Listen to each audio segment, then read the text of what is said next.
参ります。それでは光あふれる新たな時代の幕開け。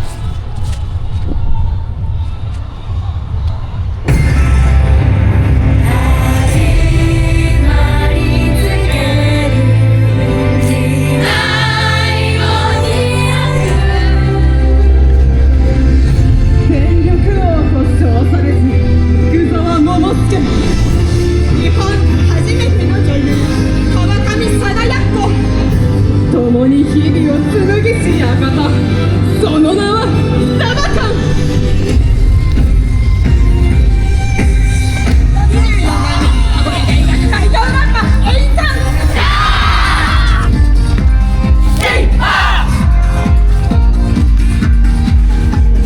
交わる文化、その後ろでこれぞ大サ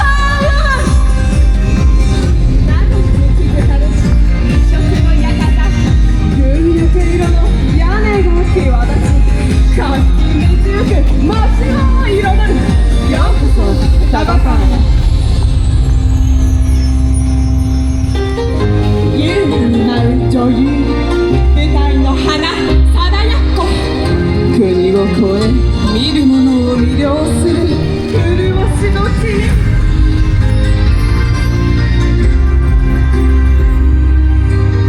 ステンドグラスからこぼれる山の光。きらめきの中、二人は激動の時代で生きる。よー